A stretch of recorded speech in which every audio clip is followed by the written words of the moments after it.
자, 23강 시작하겠습니다.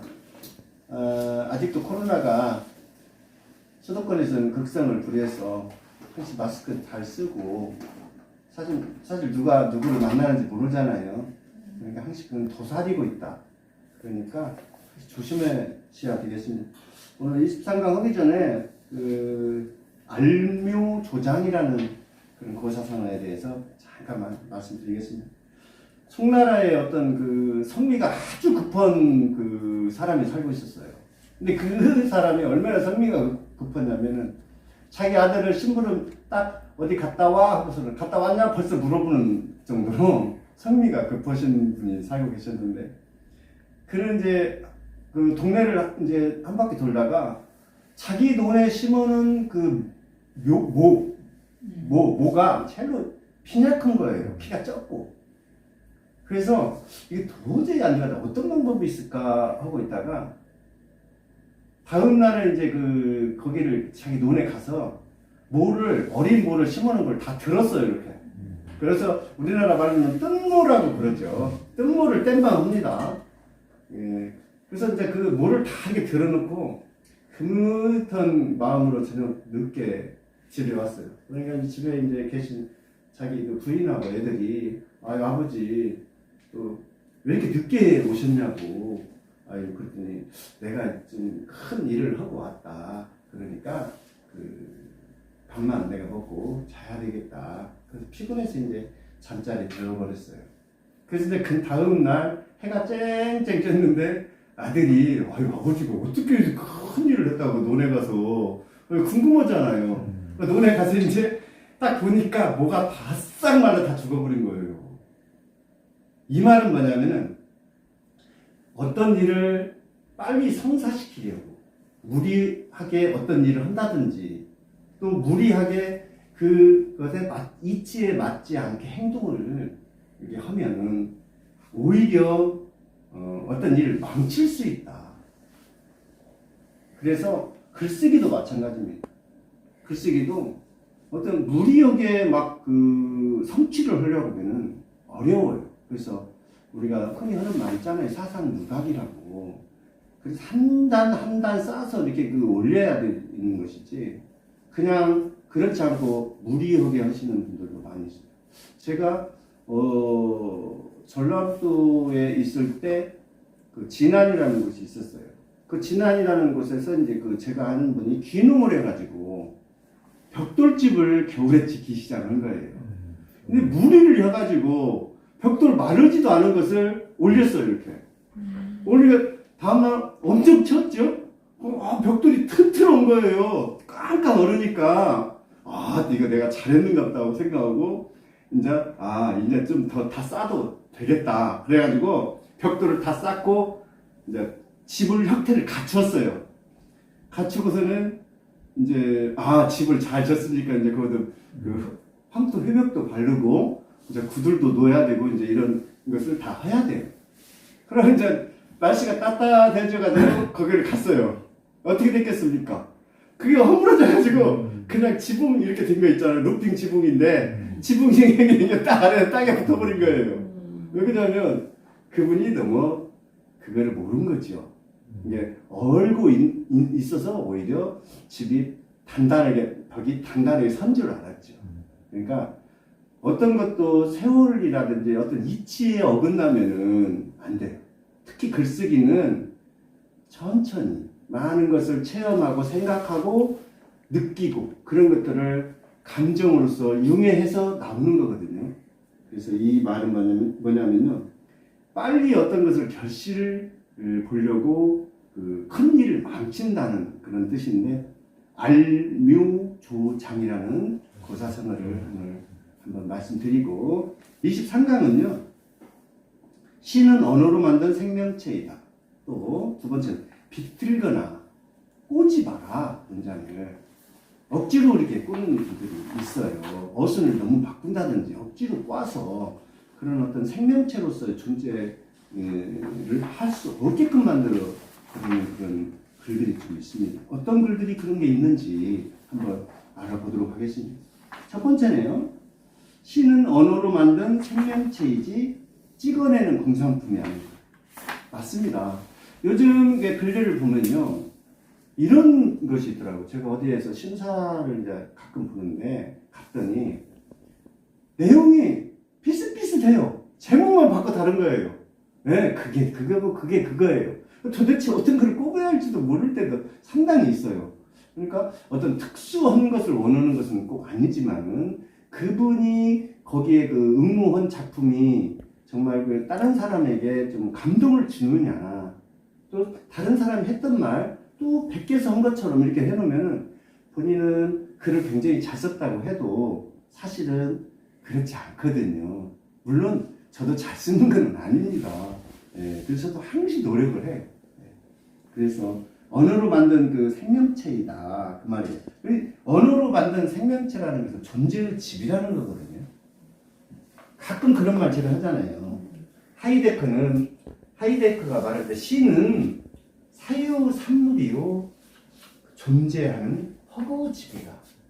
그렇지만 여기에는 생명이 있어야 돼요. 그러니까 시를 쓰는 것은 결국 무엇이냐면은 생명을 경외하고 송축하는 일이거든요. 생명이라는 말 들어가야 돼요. 네. 느낌이나 감정으로 이렇게 감성으로 이렇게 어떤 생명체를 만들어가는 거예요. 생명체는 신비잖아요. 그러니까 내가 어떤 걸 글을 쓰는 것은 신비예요. 신비는 곧 생명이거든요. 그래서 그런 말씀을 드릴 수 있습니다. 한 편의 시를 쓰거든 다음 시를 위해 있도록 노력하라. 이 말은요. 한 편의 시를 써가지고 계속 그 잔상이라는 얘기가 남아있으면은 다음 글을 쓰는데 지장을 좀 받아요. 네. 그러면 다음에 꼭 도플갱어처럼 쌍둥이로 글이 나오는 확률이 있어요. 어떤 단어도 꼭 쓰는 단어, 또 예를 들어 선생님들도 글을 써보시니까 다 알겠지만은 본인이 좋아하는 단어가 있어요. 꼭 그 단어가 꼭 편편마다 들어가거든요. 그래서 그런 것도 좀 자제해야 된다. 네, 그런 말씀입니다. 고정관념은 휴대의 적이다. 볼 것이 없어요. 마음속에 굳어있는 것이 굳어 있어서 변하지 않는 것을 고정관념이라고 그러잖아요. 그거를 다른 말로 하면은 고착관념이라고 그래요. 네, 고착관념인데 우리는 너무 문법에 익숙해 있어요. 어떤 틀이나 형식에 너무나 익숙해져 있어요. 그 익숙한 곳에서 조금만 벗어나면 좀 이상한데? 이게 잘못되는데? 이런 식이에요. 이게 문법에 맞냐 안 맞냐 그걸 그러는 거거든요. 그러니까 문법을 너무 깊이 들어가지 마시고 제가 좀 말씀드리고 싶은 것은 그냥 자기가 원하는 대로 이렇게 글을 쓰고 또 자기가 원하는 대로 글을 잘 쓰시려면은 남의 것을 정말 많이 읽어봐야 돼요. 네, 남의 거를 안 읽어보고 자기 생각으로만 이렇게 쓸 수도 있어요, 물론. 근데 어떻게 자기 직접이나 직접적인 어떤 체험에 또 직접적으로 생각해서 다 쓸 수가 있겠습니까? 제가 만약에 오늘 어떤 글을 썼으면 그게 다른 사람이 이미 다 쓴 그 구문인지도 몰라요. 그럼 지금 바로 쓰면 그 과거가 벌써 되잖아요. 그러니까 다른 선생님들이 쓰신 그런 글 또 아니면은 고전을 통해서 만약에 고전은 3000년, 2000년이 지나도 변치 않는 어떤 진리와 같은 거잖아요. 그래서 고전을 바탕으로 이렇게 공부를 많이 하면 훨씬 좋은 결과가 있다 이렇게 말씀드리고 싶습니다. 다음에는 인식의 전복을 꾀하라. 인식이라는 것은 사물을 분별하는 일이거든요. 전복, 뒤집 없는 거예요. 자, 그 다음에는 내가 깨어있어야 씨가 산다. 깨어있다는 것은 각성이라는 거잖아요. 각성. 예, 정말 어려운 일이에요. 깨어있다는 것은. 그러니까 깨어있기 위해서는 긴장도 하고 어떤 것에서 몰입도 해야 돼요. 그 깨어있기 위해서 우리가 또 어찌 보면 사는 거잖아요. 예. 그러니까 어떤 석수장이가 다 아시는 거지만 큰 바위돌을 정으로 쪼고 하니까 결국 조그마한 인형 하나 나왔다고 하잖아요. 손톱만한 인형 하나. 네, 그런 거예요. 글이라는 것이 물론 자기의 어떤 그런 것을 퍼내는 감정이나 감성을 퍼내는 것도 되지만은 결국 퍼내려면은 들어와야 퍼내잖아요. 들어오지도 않는 거 퍼내려고 하니까 너무 힘든 거예요. 네, 물론 글 쓰는 게 힘들 수도 있습니다. 그러나 어떤 이제 어느 정도 글을 쓰기 시작하면은 그것도 재밌어요. 카타르시스를 가지고 자기를 정화하기 때문에 잘 됐네, 못 됐네, 그 다음 문제잖아요. 일단 본인이 만족하면 돼, 일단은. 그 다음에 이제 본인이 만족한 것을 주위에 읽히고, 주위에서도 만족하면 더 좋고, 만족 안 해도 어쩔 수 없는 거죠. 그러니까 만족을 시키려고 작자는 한시 노력을 해줘야 돼. 절벽의 귀네요. 절벽에 귀가 있어요. 절벽에. 한번 읽어보겠습니다. 절벽에 귀를 달고 영월 달해산 가파른 바위에 붙어있던 석이 버섯을 말하는 거죠. 그러니까 석이라는 것은 도로 귀라는 얘기예요. 석이 버섯을 보면은 꼭 그렇게 붙어 있어요. 그래서 이제 이게 시를 쓸 때는 영월 달해산 이렇게 넣어주면 그 전번 시간에도 말씀드렸습니다만 더 객관성을 확보하기 때문에 그 사람을 그 독자를 끌고 들어가는데 좀 좋은 매개체가 됩니다. 수년을 둔 비바람 견디며 이끼처럼 정막을 먹고 살았다. 네, 이끼처럼 정막을 먹고 살았어요. 그러니까 정막, 적유, 망막은 너무 많이 했기 때문에 제가 생략하겠습니다. 그 대신 망막은 사람의 어떤 그 절망감을 표현할 때는 막막하다. 네, 절벽 이렇게도 않잖아요. 내가 어떤 일을 할 때 딱 벽처럼 딱 있을 때 내가 정말 내 희망은 절벽처럼 꽉 막혔구나 이렇게 할 때는 그렇게 말할 수 있지만은 망막을 대체적으로 정신적으로 많이 써요. 서기를 물에 이제 따와서 이제 불리네요. 물에 불리는데 천수를 다 산 것처럼 야들야들 순해져 담아둔 소리를 꺼내놓는다. 천수는 타고난 그 수명 아니겠습니까? 2019년 평균 수명이 보통 그 80세 정도 되는데 여성분이 훨씬 남성분 한 5년 더 살더라고요. 그래서 80세가 될 확률은 30%밖에 안 돼요. 그러니까 100명 중에 30명만 80세로 가는 거예요. 자, 90세가 될 확률은 5%밖에 안 돼요. 그러니까 100명 중에 5명만 사시는 거예요. 남자는 우리나라가 전 세계에서 17위 정도 가고요. 여성분은 3위예요, 3위. 그렇게 연령대가 높아졌어요. 담아둔 소리를 지금 다 꺼내놓는 거예요. 어떤 소리냐면 산꽁 울음소리, 도토리 구르는 소리, 달빛이 걷는 소리까지 다 꺼내놓는데요. 네, 물속에다 담가놓는. 근데 이제 서기가 있잖아요. 서기를 지의류라고 그래요. 지의류. 지의라는 것은 땅의 의복이라는 얘기예요. 지의류. 그래서 이끼나 이런 것들 다 해서 우리나라 700종 정도 된대요. 저 귀에 저장된 하늘은 얼마일까? 하늘, 허공 이런 것들이 저 귀에 지금 저장됐어요. 그러니까 귀가 눈도 되고 귀도 되고 온 몸인 거지요. 서기는 온 몸. 말은 도로 귀지만, 절벽은 귀지만, 도로 귀지요. 귀지만 이 모든 것이 귀만 갖고 얘기하는 건 아닙니다. 쫑긋 세운 백오른 귀. 그러니까 왜 백오르냐면은 산꽁 울음소리, 도토리 구르는 소리, 달빛이 걷는 소리까지 다 나왔잖아요. 그러니까 배가 골아요, 이제. 명절이 되어도 연락이 닿지 않는 오라버니가 생각납니다. 그 오라버니는 항시 바위에 밧줄을 메고 서기를 따서 명절을 세웠던 반백의 오라버니가 지금 생각나는 겁니다. 평생 절벽에 붙어 마른 목을 축이며 마른 귀를 씻으면 이렇게도 좋고요. 기다림에 검게 타버린 시간들. 서기가 어떤 모양새, 표정이 좀 거무잡잡하게 그렇게 생겼어요. 저는 직접 봤습니다. 허약한 오라버니가 줄을 타고 따던 서기. 줄을 잡던 손이 떨리기도 했었다. 했었다보다도 사실은 했을 것이다라고 해야 될 것 같아요. 여기서는. 선생님께서 써서 제가 뭐라고 는 모르겠습니다만 구문상 그렇다는 얘기입니다. 마른 귀를 물에 담그니 이제다 반백이 된 오라버니 목소리가 들린다 그랬습니다. 넘기겠습니다. 자, 벽에 걸린 강물이네요. 이것은 결론부터 말하면은 저희 집 거실에 그런 유화가 한 점이 있는데 그 강물이 수선화가 있고 강물이 이렇게 흐르는 거예요. 실제적인 것은 아니고, 네, 그것을 가지고 쓴 것입니다. 우리 이거를 문영미 선생님께서 낭독해 드리겠습니다. 벽에 걸린 강물 조선이 떠돌아다니고 싶어요. 열 손가락 마디마디에 삼각 비늘을 달아주세요.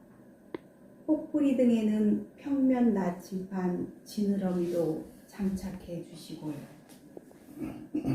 저녁은 오지를 향해 머리를 두르고 있었다. 그의 젖은 몸을 힘껏 쥐어짜면 정처 없이 떠돌아다닌 방향이 뚝뚝 떨어진다. 당돌하게 낯선 문장 속에 자신을 감추기도 하지만 자신이 강 사람이라는 것을 부정하지는 않았다. 떠나고 흩어지는 기억을 위해 어떤 내면을 덧칠하는 것일까? 일상의 파문이 더듬더듬 숨어들어 한쪽으로만 자라는 습관적 치명.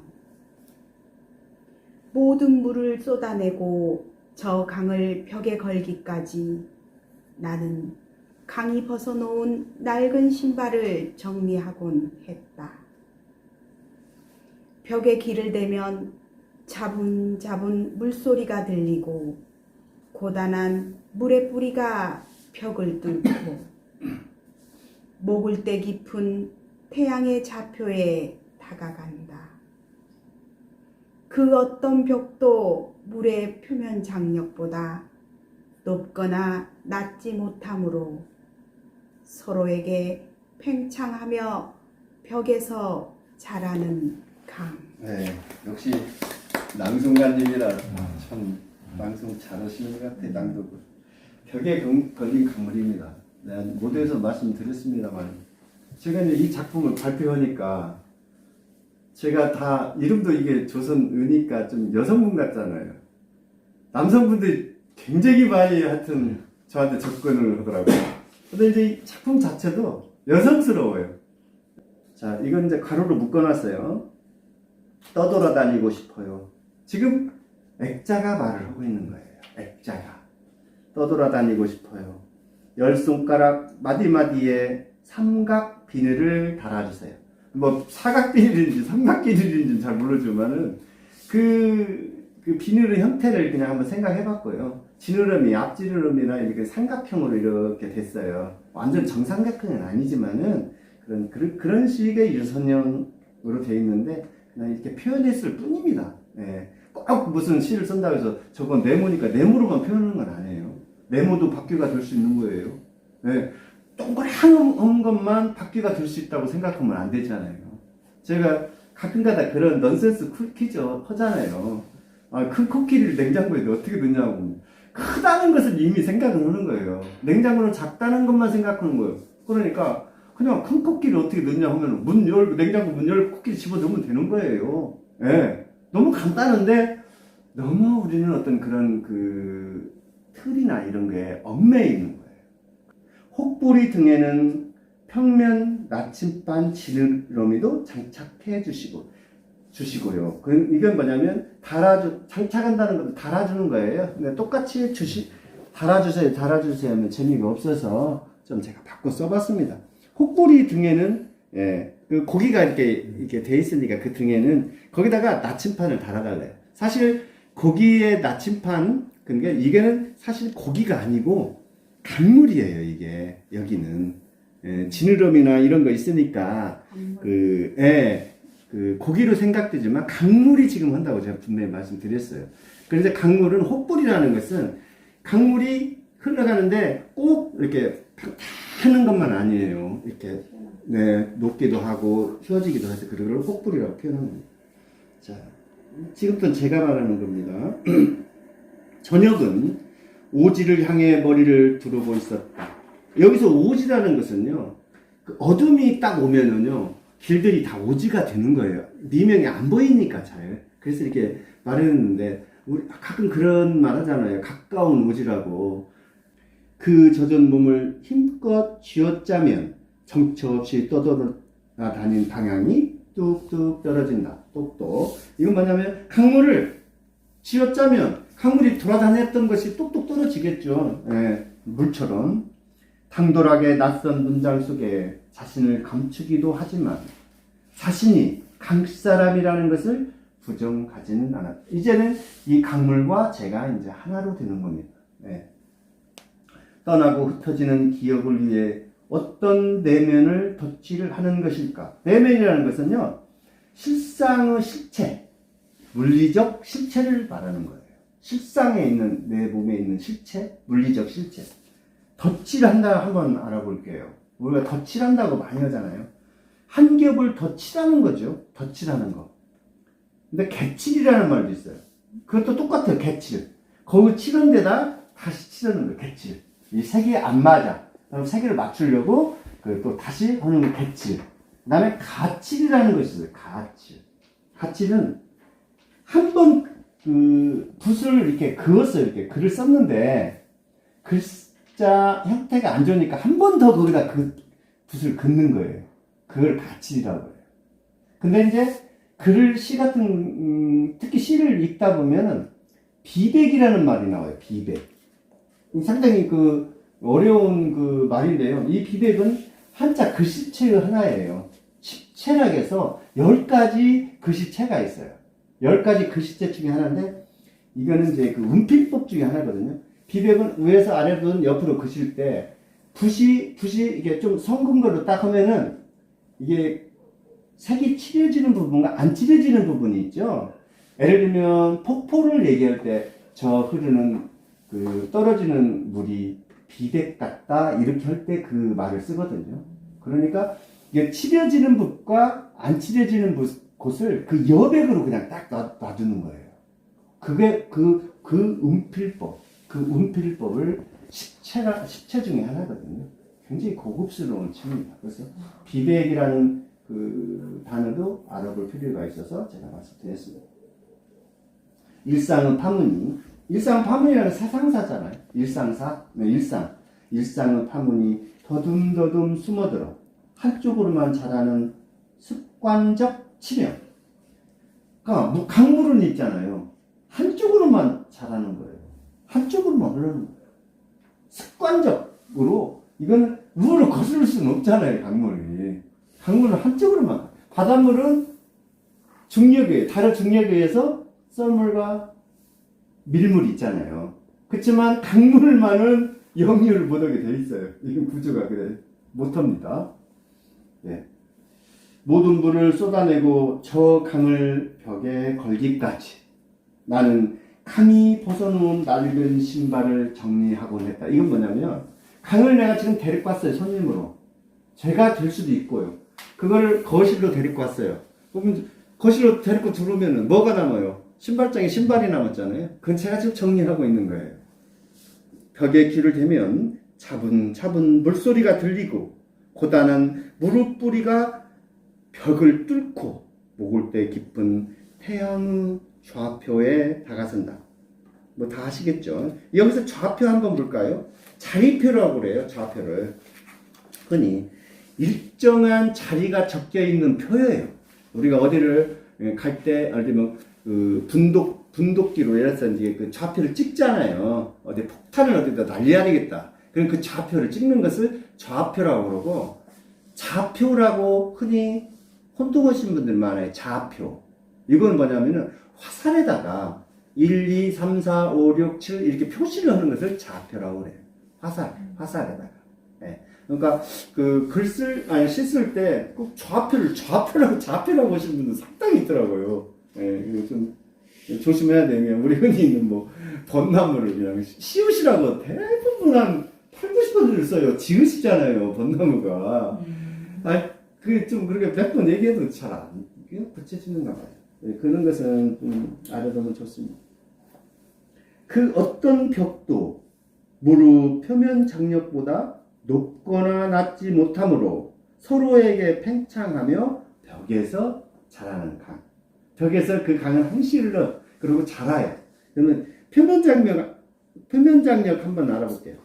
액체가 자기가 가장 가능한 표면을 작게 해야 돼요. 뭉치려고 하는 힘. 그게 표면 장력이거든요.